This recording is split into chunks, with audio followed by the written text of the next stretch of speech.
So I'm doing a short video today about the Nurosym vagus nerve stimulator that I bought a few months back in August, I believe. I'll do a quick screen recording now of me going through the website and just explaining what the Nurosym device is. The Nurosym, or the Nuropod as it's called in the US, sends targeted, scientifically validated electrical signals to the brain via the vagus nerve. Use Nuropod for lasting, calm, consistent energy and peak biological performance. So I bought it to use for stress management and also for sleep, predominantly sleep. Apparently it has all these other benefits as well. So stress management, innate energy, health and longevity. So apparently it increases heart rate variability, inflammation goes down, 78% improvement, sleep a 31% improvement. I can't say I've got a 31% improvement for my sleep out of it. Those people that got a 31% improvement out of it, did they already have terrible sleep to begin with? My sleep was disturbed, yes, for sure, but I didn't have terrible sleep, as in every single night. I'd have episodes of bad sleep.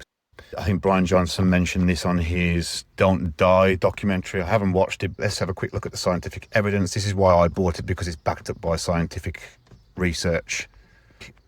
All these universities are using it. The NHS is testing it, I think, in the UK. Penn, Imperial College London, outstanding universities, UCL. And as you can see there, the NHS. So fine-tuning the vagus nerve with AVNT. So as you see, you wear it here.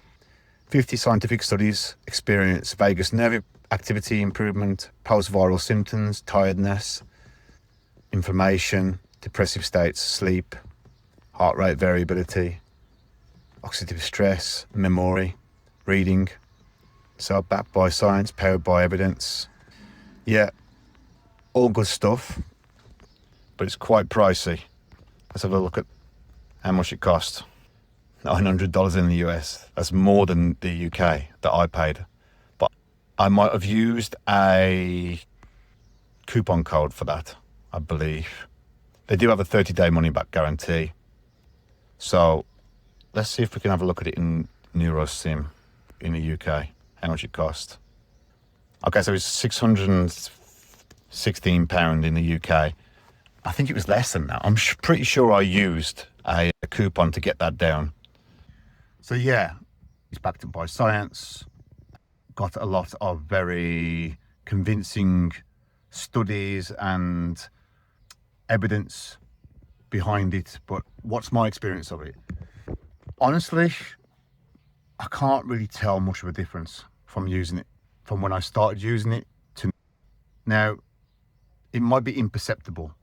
It might be having a beneficial effect on me, on different metrics and whatnot. But for instance, I bought it predominantly for my sleep. My sleep was suffering, especially about July time. I was waking up in the middle of the night and I would go to the toilet to go and take a pee, and I would start thinking about work or something to do with business or something activating, something engaging, and that was it then. I was awake for hours on end. But things have improved since then. Actually I went back to England in August, and I think the change in time zone helped me get back into my sleep. When we first got there, I was absolutely shattered. So I got back into my sleep pretty quickly. But there's a couple of things that I have switched up since then, and that is using this, and also I use the blue light blockers at night, and also stop working 2 hours before I need to go to sleep, because I was trying to get to sleep at 9 o'clock and then stopping work at 8:30 at night. This is what attracted me to it, because it will activate your parasympathetic nervous system. For instance, when you meditate or you do breathing exercises, the parasympathetic nervous system is activated, yeah? So yes, just a quick demonstration. You just clip it here onto your left ear, make it a little bit moist, this bit here, and then you clip this on. You can see there the electrodes. You clip that on to there, and then put that right in the back of your ear, and then set it on here. So you would get this, turn it on, then you would turn it up. And for me, when you get to around 25, yeah, I can start feeling tingling now. And if you go above this, like that, now it's starting to feel like an itching sensation. It's actually not very pleasant, but they do say in the instructions not to take it that high. You should be just feeling a gentle tingling sensation. So anyway, you set it at that, and it's 60 minutes. I can't sit there for 60 minutes with it on. It starts to feel like irritated after about half an hour, 45 minutes, but apparently that's okay anyway. You just take it off and use it for as long as you feel comfortable with it. It's not about getting exactly 1 hour of use in per session. It's more like the cumulative effect of saying, putting 15 minutes on here and then 20 minutes there. At least trying to get 45 minutes per day, I think, is their recommendation. Anyway, back to my experience with it and how I feel about its effectiveness. Like I said, there's been a few things that have changed since August, and my sleep has improved dramatically. I am using this, but not every single day, and the days that I'm not using it, my sleep has improved still. So maybe it has a cumulative effect where you don't need to have it every single day, but as long as you have it most days and get around 45 minutes in per day, then that should be sufficient. So with regards to heart rate variability, I'll show you my Oura results.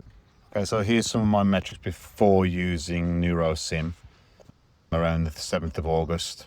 You can see my heart rate variability here. Let's follow that, shall we? So it always hovers around 15 to 20. Probably started using it around this time. So let's say the baseline is around 15 to 20. There's been a slight improvement, as you can see. Goes back down to 15, 13 there. But yeah, but then he goes back down again. Goes back up. But still, as you can see, it's pretty much as it was before. Let's look on a weekly. Let's look at a month, actually. Previously, it was very high. I was ill at this point. I was very ill then in January this year. But you can see here other points in time where it was higher, and now it's gone down. A high heart rate variability is typically a sign of general health and fitness, whereas lowered HRV can be a sign of stress or overtraining. Now, I could be overtraining in these points here, because when I come back in February, I hadn't trained for like a month. So maybe you can see here flu. I did some boxing and whatever, but then come back and then doing lots of different activities here, boxing, surfing, swimming. But yeah, if you look at it purely from a weekly perspective as well, and let's go back to, just go to August, September the 1st, let's go there. You can see there's no change for me. When it comes to heart rate variability, the data isn't showing any improvement really. Anything else, the sleep has improved, I know that much.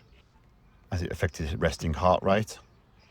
According to this, no, my resting heart rate has gone up since February. Not too sure why that was.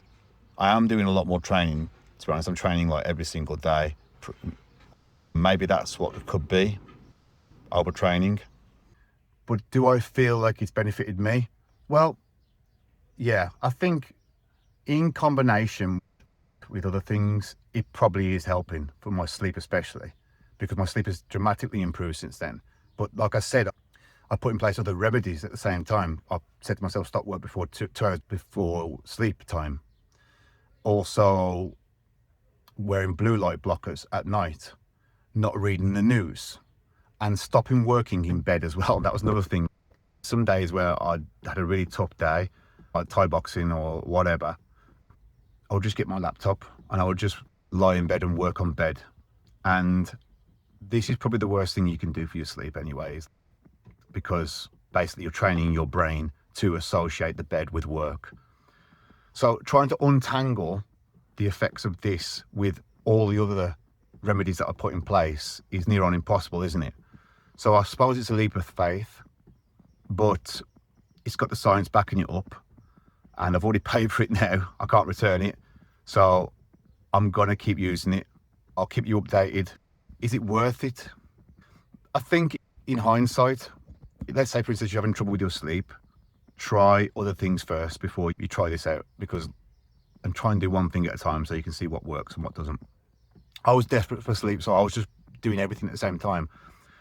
So that's why I bought this, and I was doing the blue light blockers. I was just desperate because I love my sleep. I really do.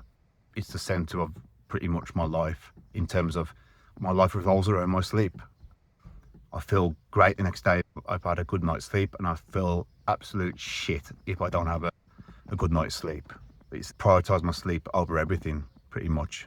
But let's say you're suffering from, I don't know, PTSD, anxiety, something like this, and you've tried other things, then this might be worth giving it a go. They have a 30-day risk-free return, so try using it for 2 weeks, 3 weeks, and if you're not seeing perceptible effects, then just send it back and get your money back.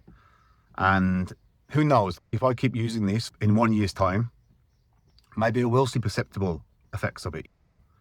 But until then, it's a bit too early to say. I've been using it for 3 months now, but I'll keep using it and I'll keep you guys updated. Thanks again. See ya.